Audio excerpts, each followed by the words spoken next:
Bonjour tout le monde et bienvenue dans cette nouvelle vidéo dans laquelle nous allons parler des fausses croyances en matière d'alimentation. Si vous ne me connaissez pas, je suis Émilie et je m'intéresse à tout ce qui est de l'ordre du bien-être, du corps et de l'esprit. Et j'ai aussi fait une grande transformation physique pendant laquelle j'ai appris et désappris beaucoup de choses autour du corps et aussi de l'alimentation. Si je vous fais cette vidéo, c'est vraiment parce que je vois passer au quotidien plein d'idées préconçues autour de ce qu'il faut manger, de ce qu'il ne faut pas manger, de la façon dont il faut manger, et j'avais vraiment envie de vous partager mon point de vue, qui n'est pas celui d'un professionnel de santé ni d'alimentation, je tiens vraiment à le partager, mais ce point de vue est basé sur mon expérience et sur toutes les informations que j'ai croisées. Vous allez comprendre, je pense, avec ce premier exemple, qui est éviter les féculents. Manger peu de féculents et même globalement peu de glucides, surtout le soir, pas de pâtes, pas de riz, voilà, essayer de limiter sa consommation de féculents et de glucides. Pour moi, c'est faux.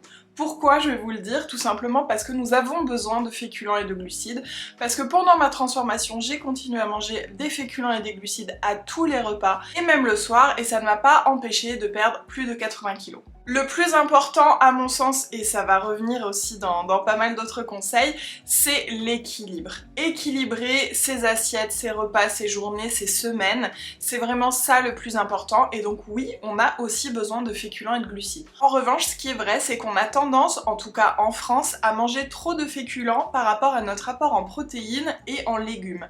Donc moi, ce que j'ai fait dans ma transformation et ce que je vous invite à faire aussi, c'est augmenter votre part de légumes dans votre assiette. En général, on n'en mange pas assez, et réduire un petit peu vos féculents, mais ne pas les supprimer. La deuxième idée préconçue qui est aussi un peu liée, c'est de ne pas manger le soir ou de manger une soupe ou quelque chose de très léger. Alors évidemment, si vous n'avez pas faim, et ça vaut pour n'importe quel moment de la journée, ne vous forcez pas. Néanmoins, si vous avez faim, mangez. Si votre corps vous réclame quelque chose, si vous avez faim et que ce n'est pas émotionnel, si c'est pas juste une envie de manger ou juste une habitude, mangez. Écoutez votre corps et mangez. Moi personnellement, je mange tous les soirs, et même pendant ma transformation physique, là où je faisais du renforcement musculaire, je mangeais ce qui était appelé par ma coach un pré-dodo, c'est-à-dire une espèce de pancakes vers 10h du soir, pour faire en sorte de bien tenir toute la nuit et de pas avoir trop faim le lendemain matin.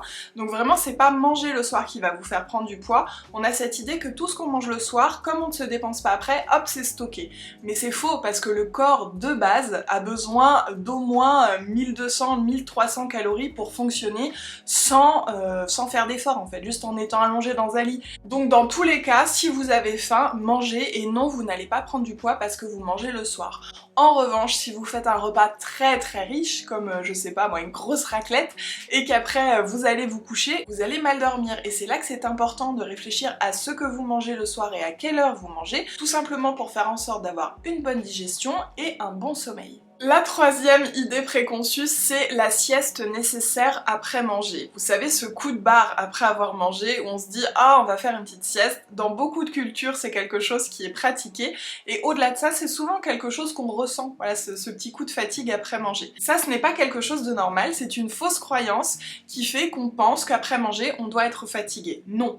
Quand on donne à manger à notre corps, on lui donne de l'énergie. Si on est fatigué, c'est parce que c'est trop difficile à digérer, peut-être qu'on a trop mangé, peut-être que c'est trop lourd, trop riche, trop sucré, trop protéiné. Parfois il y a des choses qui sont difficiles à digérer, trop de légumes aussi, on peut avoir beaucoup de mal à digérer les légumes. Si vous êtes très fatigué après manger, ce n'est pas normal. Bien sûr, le corps va utiliser un peu d'énergie pour la digestion, mais de là à vraiment être fatigué, avoir besoin de dormir, ce n'est pas normal, c'est que vous avez sans doute dépassé vos apports, et surtout que vous avez une digestion qui est difficile. Il en va de même pour tous les petits désagréments, les aigreurs d'estomac, les ballonnements, tout ça c'est pas normal dans le cadre d'une bonne digestion, ce sont des signaux que votre corps vous envoie pour vous dire ça va pas en termes d'alimentation.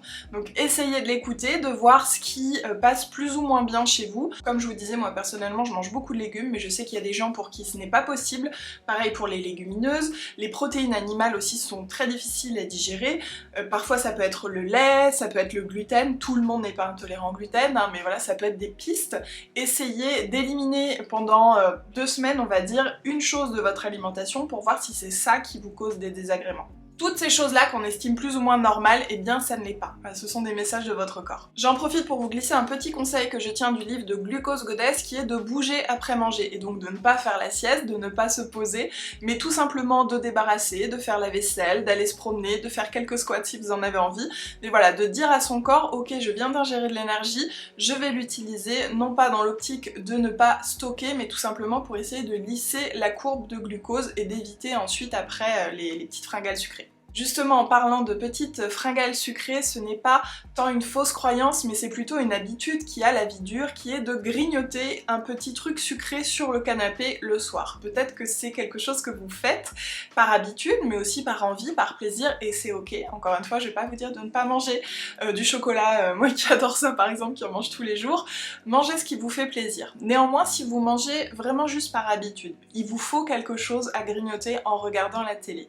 Ça, c'est quelque chose qui est assez ancré, donc c'est pour ça que je vous l'ai mis un peu dans les fausses croyances, tout simplement parce qu'on a le popcorn au ciné, on a cette idée souvent, pas chez tout le monde, hein, mais de devoir manger en regardant quelque chose, ou au moins à la pub, ou voilà, d'avoir un petit truc à grignoter. En premier, demandez-vous si vous avez faim, parce que si 1 ou 2 heures à peine après manger vous avez faim, c'est sans doute que vous n'avez pas mangé assez. Et ensuite, si vous avez envie de sucrer, est-ce que vous aviez mangé un dessert au repas d'avant? Sinon, préférez mettre votre petite collation du canapé en dessert, tout simplement pour ne pas relancer le système digestif et ne pas recréer un petit pic de glucose parce que hop, on va remanger un petit peu de sucre. Si c'est par habitude, je vous invite donc à manger votre dessert et à vous laver les dents après. Souvent, quand on a le goût de menthe et qu'on s'est lavé les dents, on n'a plus envie de remanger. Si vous avez quand même envie de grignoter, allez plutôt vers des choses salées, des choses qui sont digérées plutôt facilement. C'est vrai que le popcorn, c'est plutôt pas mal finalement.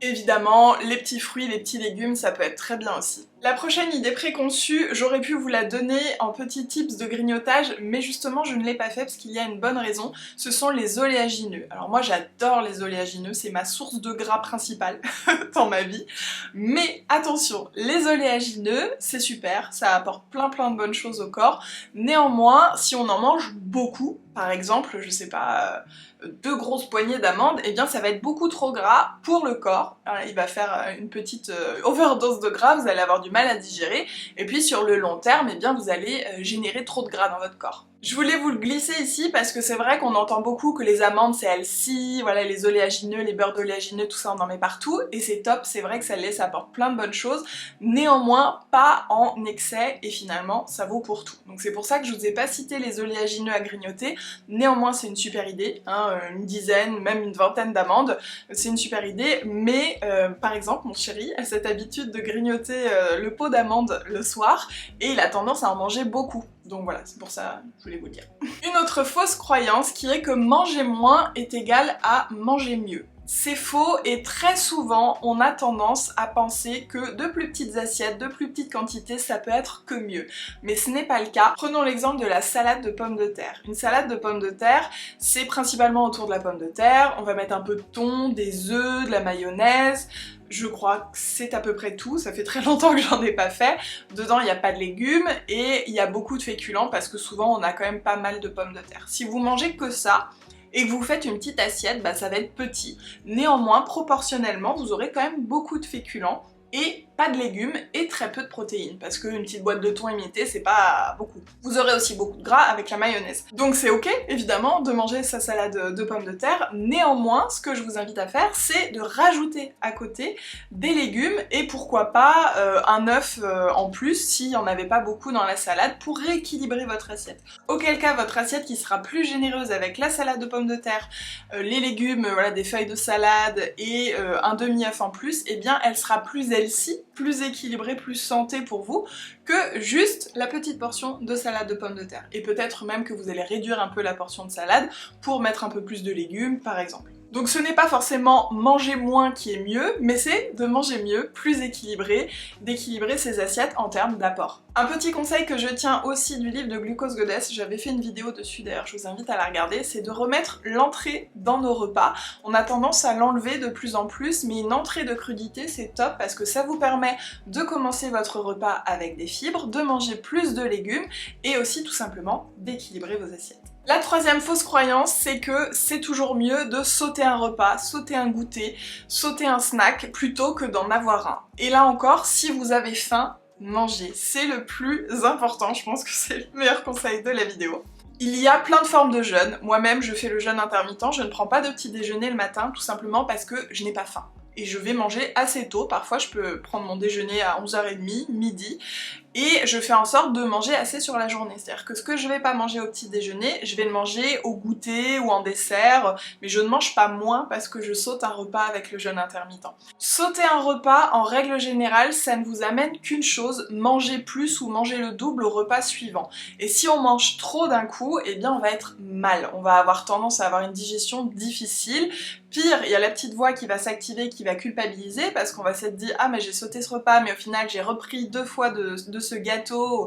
Donc voilà, c'est jamais bon finalement de sauter un repas si on a faim. Et ça vaut aussi pour les goûters. Les goûters ne sont pas forcément pour les enfants. Personnellement, je prends un goûter quasiment tous les jours, que ce soit un goûter à la maison, ou quand je sors, si je me prends une pâtisserie, ou si j'ai faim, et même si j'ai juste envie d'une petite gourmandise, je vais prendre mon goûter. L'idée préconçue suivante, qui n'est pas valable dans tous les pays et dans toutes les cultures, mais en tout cas chez nous en France, c'est que le petit déjeuner et le goûter doivent être sucrés. L'idéal, c'est de réussir, comme n'importe quel repas, à équilibrer vos assiettes. Donc au petit déjeuner, ne pas manger que du sucre, et au goûter, ne pas manger que du sucre. Apporter aussi des protéines et des lipides. L'idéal et le plus simple, c'est de manger salé. Après, ce n'est pas possible pour tout le monde. Personnellement, je n'aime pas trop le goûter salé, moi j'ai vraiment une dent sucrée. Donc j'ai trouvé des alternatives comme les billes de soja chez Coro que j'utilise depuis maintenant je crois 3 ou 4 ans. C'est vraiment top, ça ressemble un peu à des Coco Pops, notamment celles qui sont au cacao, et c'est très riche en protéines. Ça me permet de me faire un goûter avec un yaourt, que je vais prendre nature soja par exemple, les billes de soja et un fruit, ce qui fait que mon goûter est équilibré et très riche en protéines. Je vais avoir une bonne satiété, je me prends pas un pic de glucose et en plus je me régale. Je crois que parmi tout ce que je vous ai partagé en termes d'alimentation, les billes de soja c'est vraiment ce qui a reçu le plus de questions. Où les trouver? Et bien comme je vous l'ai dit, chez Coro. Honnêtement, je ne les ai vus que là. J'ai fait plein de magasins bio, je n'ai trouvé les billes de soja que chez Coro. Il y en a 3 sortes, les natures, les cacao qui sont je crois à 50 et quelques % de protéines, celles que je vous conseille vraiment pour commencer parce qu'il y a ce petit goût sucré. Et pour les habitués, si vous voulez encore plus de protéines, il y a celles qui sont au cacao mais à 70 % de protéines. Honnêtement là, il n'y a plus le petit goût sucré, il y a même une légère amertume. Au début j'ai eu un peu de mal, maintenant je les mange très facilement, donc voilà, c'est vraiment pour les avertis. Mais sinon les natures aussi elles sont très bien, elles ont un petit goût de grillé, vous pouvez les utiliser donc comme moi en bol, en céréales aussi avec du lait, vous pouvez les faire dans du granola aussi, on m'a dit que c'était une trop bonne idée, j'ai pas encore essayé ça parce que je me suis mis à faire mon granola dernièrement.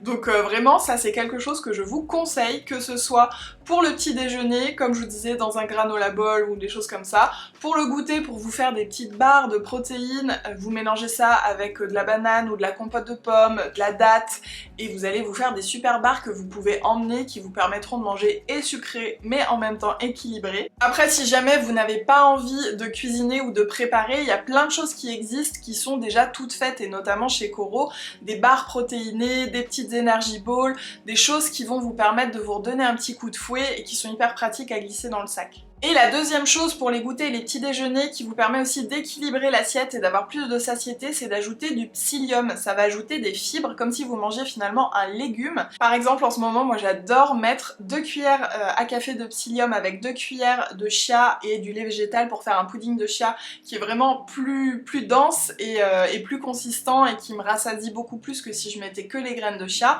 J'ajoute des fibres, j'équilibre, ou tout simplement au quotidien en général je vais prendre 1 cuillère à café de psyllium que je mélange dans de l'eau avec un petit peu de jus de citron et je bois ça avant mon goûter pour apporter des fibres. C'est vraiment quelque chose de très simple qui vous permet de rééquilibrer un petit peu vos apports et aussi qui limite le pic de glucose parce qu'on vient prendre des fibres avant le sucre. Si vous avez envie de tester les billes de soja et le psyllium et bien d'autres produits, vous savez que j'adore Coro, je travaille avec eux depuis longtemps maintenant. Je vous ai fait plein de vidéos où je vous partage des astuces aussi pour manger plus protéiné et végétal, pour remplacer des choses au quotidien qui sont un peu plus saines pour vous, pour essayer de végétaliser aussi votre alimentation. Bref, je vous ai fait plein de contenu sur le sujet, je vous invite vraiment à les regarder et si vous avez envie de passer commande chez Coro, vous avez moins 5% à l'année avec mon code ROSEPOUDRE5. Je vous mets le le lien et le code en barre d'infos. Vraiment, je vous assure que non seulement on y trouve des produits qu'on ne trouve pas ailleurs, hein, vraiment pour les billes de soja je cherche encore, mais au-delà de ça, rapport qualité-prix, ça vaut vraiment le coup parce que vous avez des grosses quantités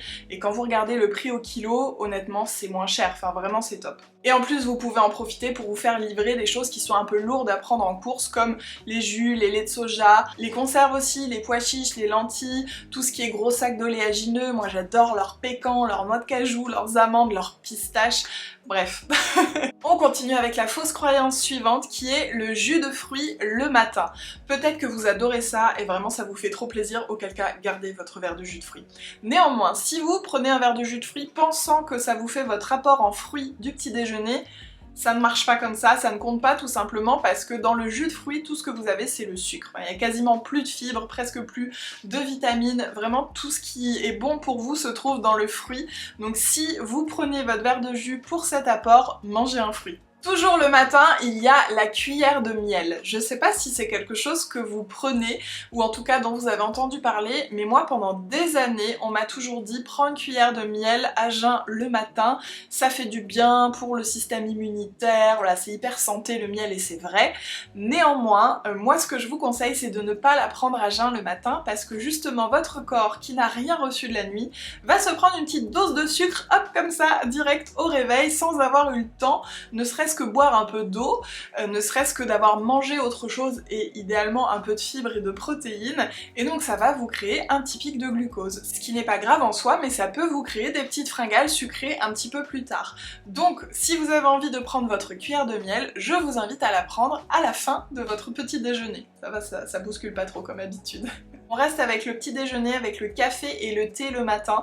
Personnellement, je bois du thé le matin depuis des années, je crois maintenant. Mais j'ai troqué mon thé du matin depuis quelques mois maintenant par les infusions parce que je me rendais compte que le thé me créait souvent des douleurs au ventre le matin et un petit sentiment de malaise, un petit quelque chose que je trouvais assez étrange. Je me disais mais c'est bizarre, je me sens pas très bien, presque nauséeuse. Si ça vous fait ça aussi, il se peut que ce soit la théine à jeun. Moi je sais que comme je fais le jeûne intermittent, je bois à peu près 3 tasses le matin, donc avant de manger quoi que ce soit. Et donc mon corps, tout ce qu'il reçoit c'est cette théine, et au bout d'un moment je me dis waouh c'est trop, j'ai rien mangé en plus, comme si vous buviez 3 cafés sans avoir rien dans le ventre finalement. Alors que dans ma tête, le thé c'est tellement santé et tout que de toute façon ça peut me faire que du bien. Alors peut-être que vous saviez déjà tout ça, peut-être pas, toujours est-il que je vous partage l'information. Le thé qui contient de la théine, tout comme le café et la caféine, peuvent vous créer des espèces de crampes, un peu comme les crampes menstruelles, vous donner mal au ventre et vous donner un peu la nausée. D'autant plus si c'est quelque chose qui vous concerne, mais en règle générale pour consommer un peu moins de théine, je vous invite à commencer votre journée avec une infusion qui elle ne comporte aucun excitant, rien qui va stresser votre corps et ça va au contraire vous faire du bien, ça va vous aider à vous réhydrater si vous avez du mal à boire de l'eau et puis vous allez avoir les vertus des plantes qui seront dans votre infusion.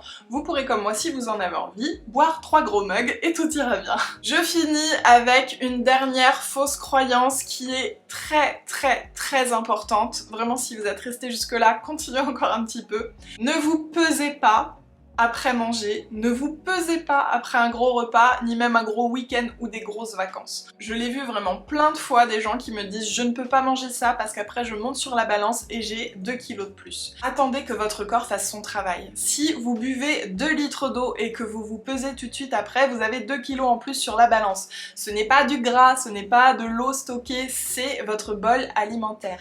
Il en va de même pour n'importe quel repas un peu plus lourd, un peu plus gras, un peu plus riche, un peu plus gros tout simplement que d'habitude, votre corps va avoir besoin de temps pour l'éliminer. Il sait très bien que ce que vous avez mangé n'est pas habituel, si c'est un gros repas, un mariage, un repas de fête, quelque chose comme ça.